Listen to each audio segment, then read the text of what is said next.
TV CF, 라디오 CF, 선거 홍보 영상, 기업 홍보 및 기록 영화를 전문으로 기획, 촬영하여 제작하는 산여울 기획은 1등 제품을 2등 가격으로 공급합니다. 산여울 기획은 1980년부터 쭉 호남 영상예술과 같이 하고 있습니다. 산여울 기획.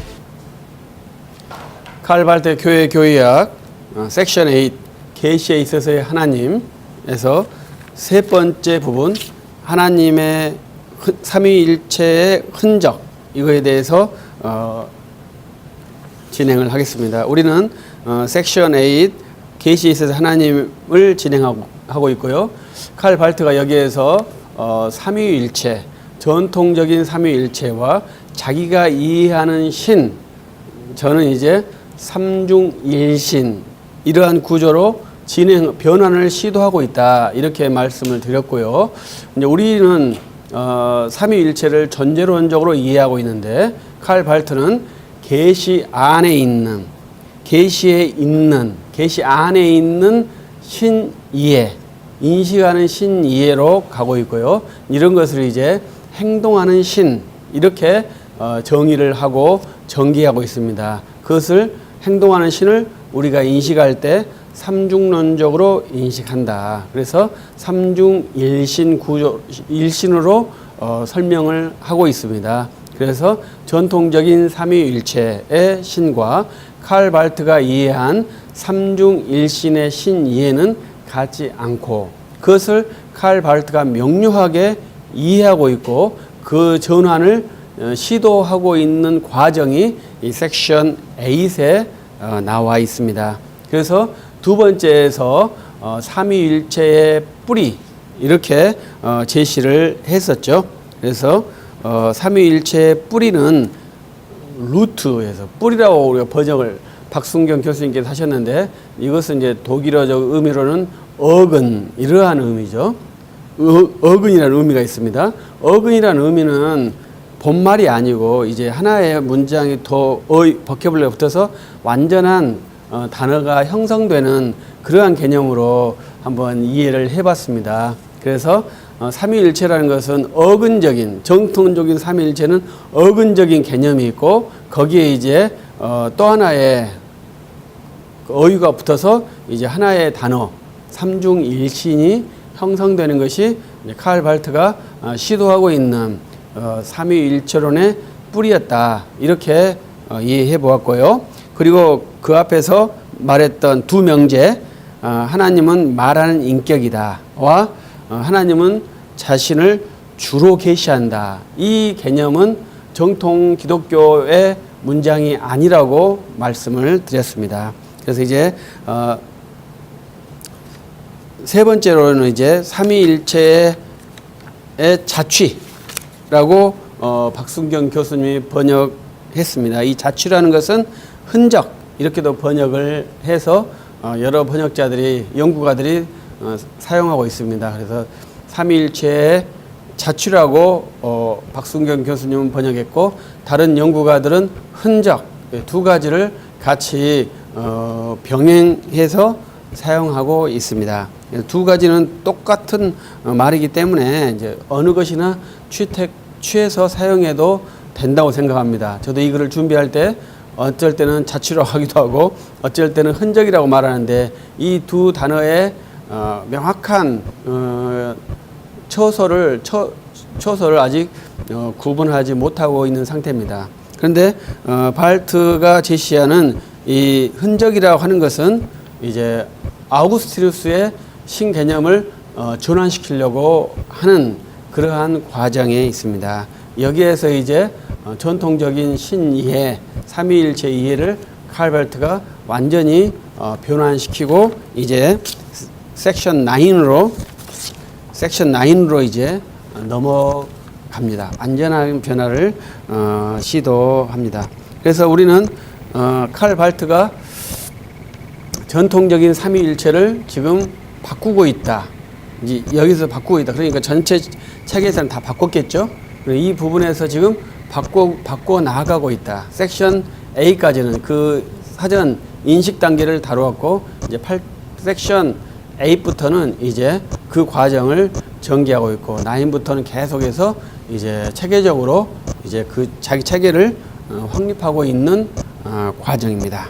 그래서 우리는 그것을 잘 이해해야 되고, 여기에서 바꾼다는 것은 뭐냐면 전통적인 삼위일체가 앞에서 말했듯이 뿌리, 어근 이렇게 제시했지 않습니까? 여기에서는 다시 흔적, 자취 이렇게 제시하지 않습니까? 그래서 전통적인 삼위일체 개념이 미완이다. 이것이 기본적인 것이고요. 부족하다. 이것은 굉장히 신사적, 미완이나 부족은 상당히 신사적인 표현이고요. 잘 더 과격하게 표현하면 틀렸다. 이렇게 표현한 것이고, 발트는 더 심하게 말할 때는 이단적이다. 이렇게 표현까지 하는 개념이 전통적인 삼위일체 개념입니다. 그럼에도 불구하고 2000년의 역사에서 그 기독교라는 단어를 사용하기 때문에 발트는 전통적인 개념의 용어들을 자기의 체계로 모두 다 흡수했죠.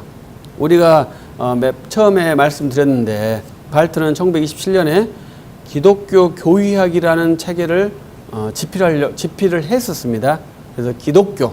그런데 1932년에 교회 교의학으로 책을 바꾸신 분이에요.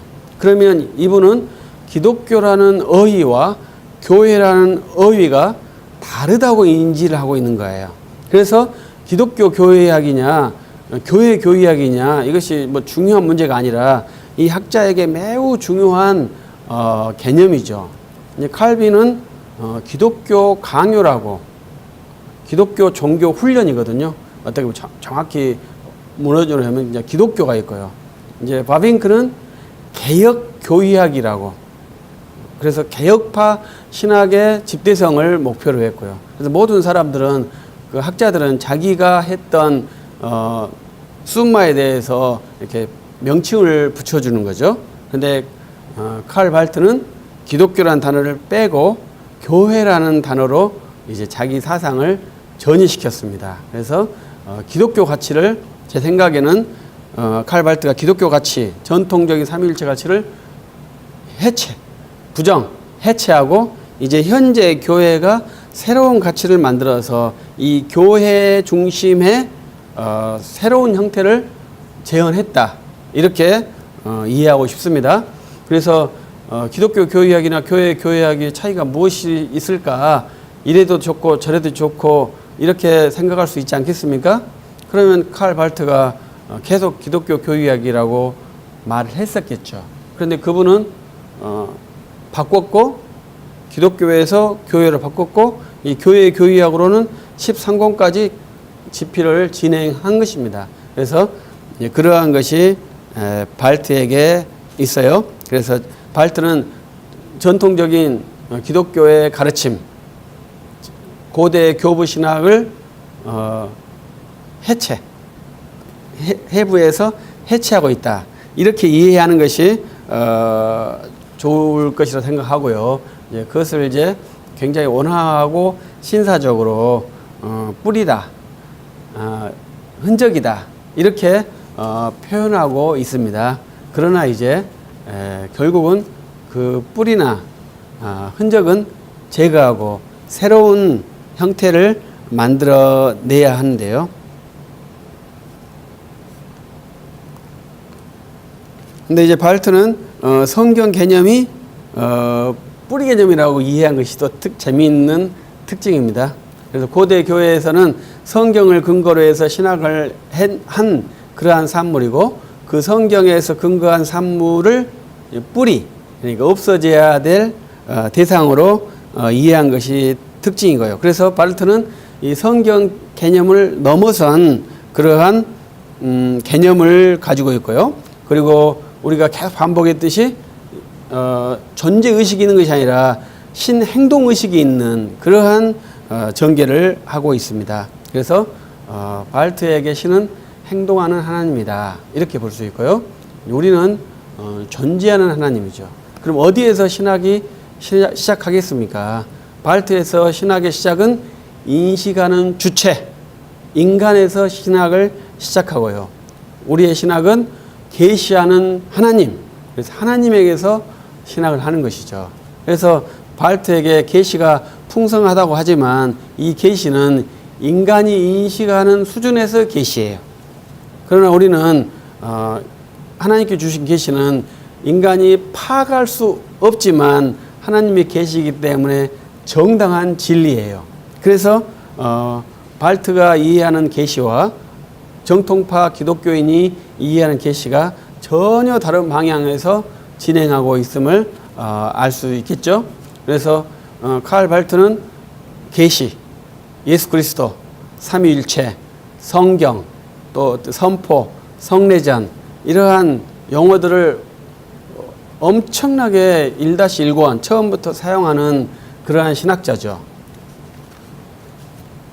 그것이 좋다고 볼 수 있겠지만 우리는 서론에서는 계시 성경, 신론에서는 삼위일체 하나님의 사역, 인간론에서는 죄인, 기독론에서는 그리스도의 인격과 사역, 구원론에서는 칭의와 성화, 그리스도와 연합, 그다음에 교회론에서는 교회의 임무, 그다음에 종말론에서 마지막 종말 이렇게 해서 신학 체계를 기본으로 프레임을 만드는데 그래서 서론에서는 예수 그리스도라는 단어가 많이 안 나와요. 그런데 칼 발트 교회학에는 시작하면서부터 성례전이 나오고 교회론에서는 성례전이 나오고 예수 그리스도가 나오고 이렇게 하는 독특한 구조죠. 그래서 그것을 행동이다. 이렇게 행동은 하나님이 행동하는 것이 아니고 우리가 인식했을 때 하나님의 행동이라고 규정해 주는 것이죠. 그래서 이러한 논문은 이제 우리 김성삼 박사님이 박사 논문으로 발표를 했습니다.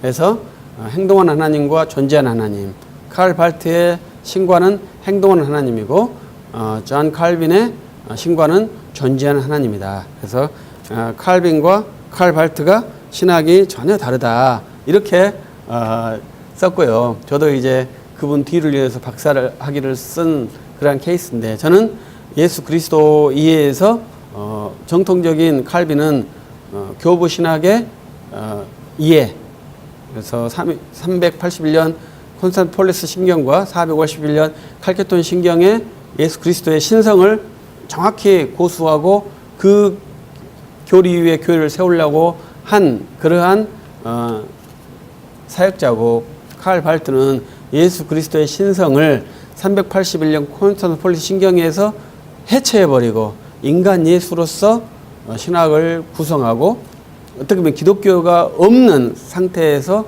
교회를 이루려고 했다. 이것이 제 글의 주요 사항이죠. 그리고 발트는 삼위일체론이 정통적인 삼위일체론이 예수를 주로 믿음으로 형성된 가치인 것을 알고 있었어요. 그래서 정통적인 교회가 삼위일체가 어떻게 형성됐는지 삼위일체 구조를 이해했다 이 말이죠. 삼위일체가 왜 형성된지 여러분은 아시나요? 저는 삼위일체를 설명하라고 할 때 삼위일체는 설명할 수 없다. 예수님을 주로 고백하면 삼위일체를 형성할 수 있는 근거가 된다. 그래서 마태복음 16장 16절에서 사도 베드로께서 주는 그리스도시요 살아계신 하나님의 아들입니다. 이 고백을 했을 때 이미 그 고백 안에 삼위일체가 포함되어 있는 거예요. 왜냐하면 하나님의 아들로 고백을 해버렸거든요.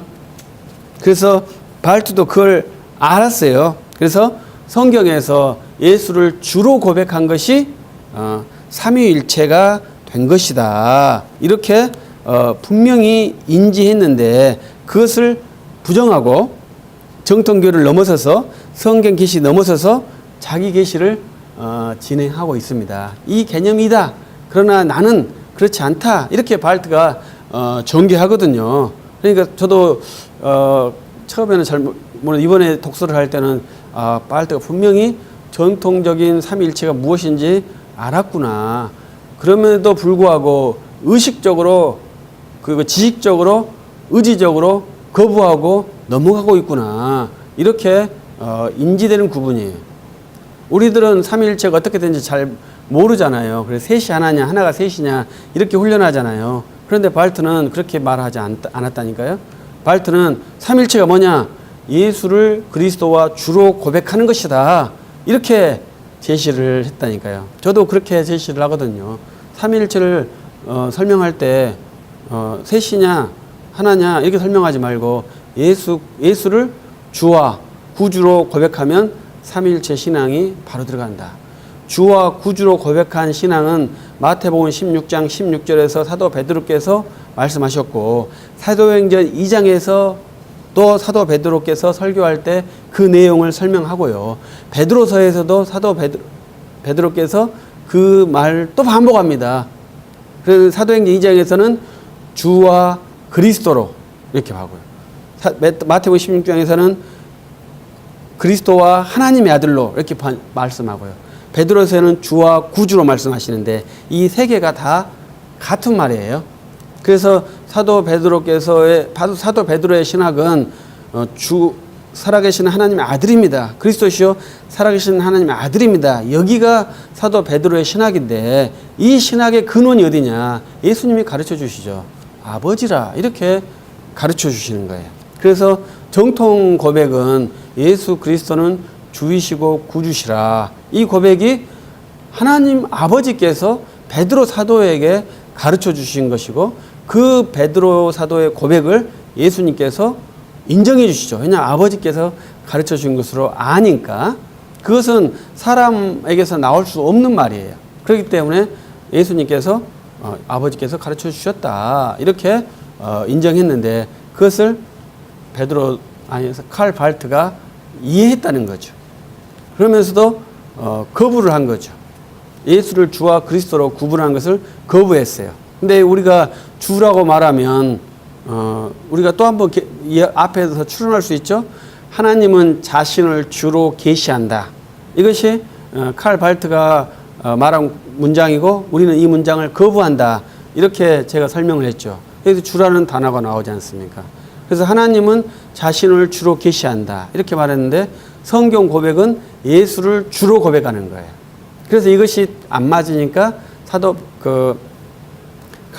칼 발트는 예수를 주라고 고백한 것을 빼버리고 하나님이 자기 자신을 주로 고백한다는 것을 자기 문장으로 만들었다 이 말이죠. 그래서 저는 예수를 주로 믿는 사람이기 때문에 하나님을 주로 칼 발트가 말했을 때 그것이 틀렸다 이렇게 말하는 거죠. 왜냐하면 이런 문장이 나오잖아요. 예수를 주라고 말하는 것을 거부한다 이렇게 칼 발트가 말을 하잖아요.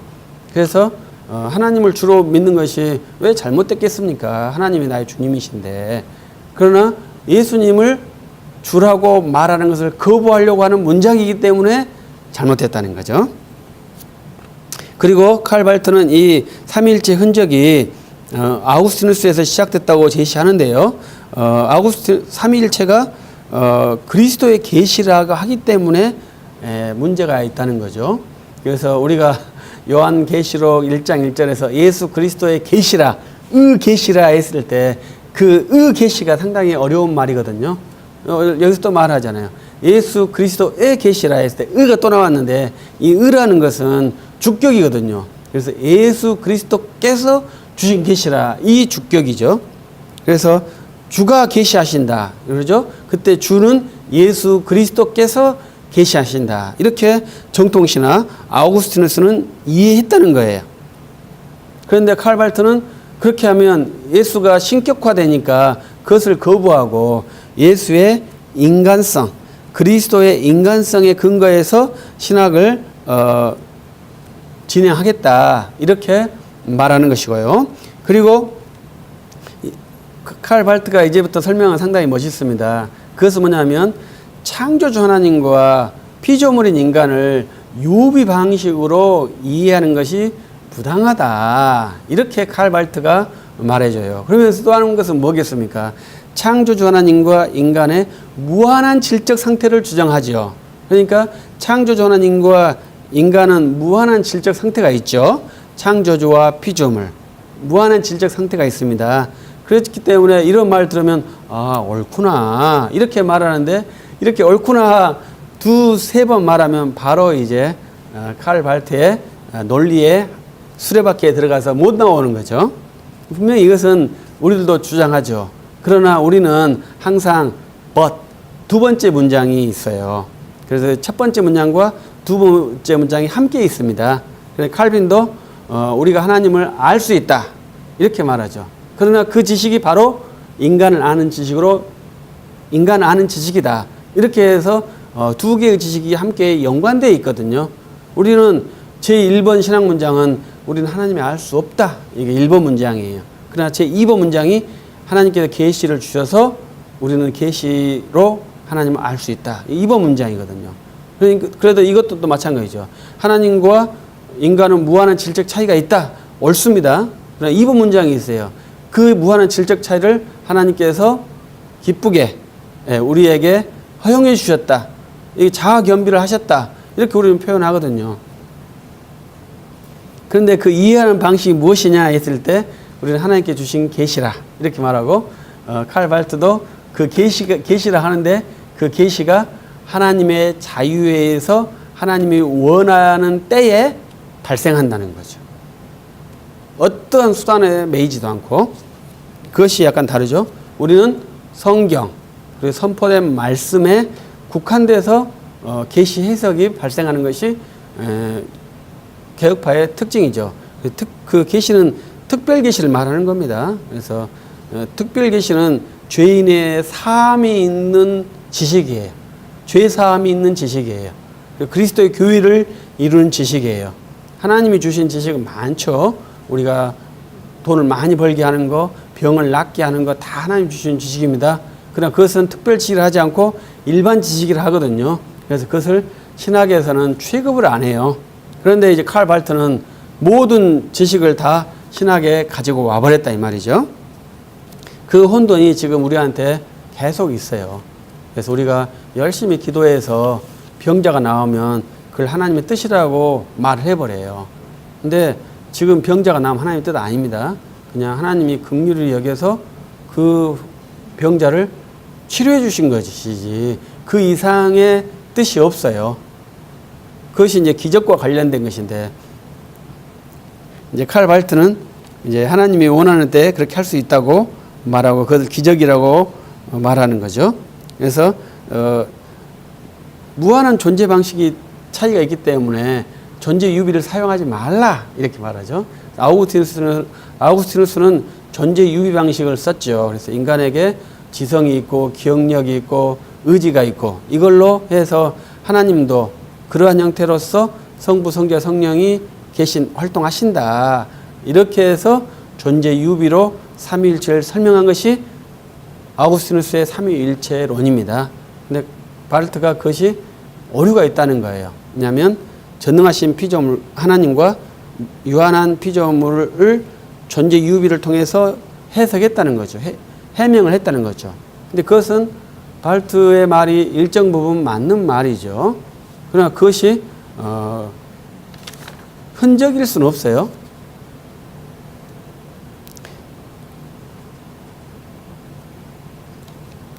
그래서 칼 발트는 이제 그것을 흔적으로 제시하고 자기의 신학 방식을 제시하는 것이 특징이고요. 그래서 이제 칼 발트의 유비를 믿음의 유비라 하거든요. 존재의 유비, 믿음의 유비 이 두 개를 하는데 이 믿음이라는 게 뭐겠어요? 인식하는 수단이지 않습니까? 그래서 믿음이 인식으로 가는 것이 지금 발트가 주장하는 거죠. 근데 우리는 믿음은 믿음으로 갑니다. 그것을 잘 또 한번 훈련해 보시죠. 그래서 그리고 발트는 이제 재밌는 표현은 더 나은 지식을 갖기 위해서 이 흔적들을 지워야 한다. 이렇게 표현한 거죠. 그리고 제가 앞에서 말했듯이 칼 발트가 정통적인 기독교를 제거한다. 제거한다는 표현은 과격하니까 좀 순화된 표현으로 지워야 한다. 흔적들을 지워야 한다. 이렇게 말한 것이죠. 그리고 발트는 예수가 그리스도의 주인 것을 기초로 할 수도 없을 뿐더러 증명할 수 없다. 이렇게 또 제시하죠. 성경의 가르침인데 증명할 수 없기 때문에 기독교의 기초로 할 수 없다. 이렇게 말하는 것이고요. 그런 것을 발트는 폐기하겠다. 이렇게 주장을 하고 신조들은 지금 현재 구속력이 없다. 이렇게 주장을 합니다. 그리고 옛 신학을 이제 헛된 장난으로 규정을 해요. 근데 이제 박순경 교수님이 헛된 장난으로 이렇게 번역을 했기 때문에 사용하는데, 이제 칼빈에게도 이런 유사한 어휘가 있습니다. 이것은 헛된 사색, 허망한 생각, 이렇게 칼빈을 사용하는 어휘가 있거든요. 근데 발트도 이제 그러한 어휘를 반복해 쓴 거예요. 근데 칼빈은 이 헛된 생각은 성경을 넘어서는 생각, 고대 교회의 교리를 파기하는 생각, 이런 걸 헛된 생각이라 했고, 칼 발트는 고대 교회의 가르침을 헛된 장난, 헛된 생각으로 표현하고 있는 겁니다. 그러니까 칼빈과 칼 발트가 같겠습니까? 전혀 다르겠죠. 그래서 우리는 칼 발트가 여기에서 흔적을 지우려고 한다, 이것을 확인했습니다. 그래서 이 흔적을 지우고 삼위일체론을 지우고 이제 만드는 것이 삼중일신 개념이다. 그래서 모든 흔적을 이제 지워버리자. 자유주의가 다 못 지웠다 이거죠. 그러니까 칼 발트가 완전히 지워버리겠다. 그래서 삼위일체론의 뿌리, 삼위일체의 흔적, 이것을 다 지워버리는 완전한 삼위일체론, 삼중일신을 확립하겠다. 그래서 섹션 9의 제목이 삼위일체성, 박순경 교수님이 번역할 때는 삼위일체성 이렇게 번역한 거예요. 그걸 저는 삼중일신 이렇게 번역한다고 그랬죠. 그래서 섹션 9에서는 이것을 다시 설명하고 있습니다. 그래서 우리는 섹션 8 계시에 있어서 하나님 세 번째 파트 삼위일체론의 흔적에서 이 흔적들이 정통신학적인 것이고, 칼 발트는 이것을 지워버리겠다. 그리고 이제 자기 신관을 세우겠다. 이러한 전환점까지 여러분들에게 말씀을 드렸습니다.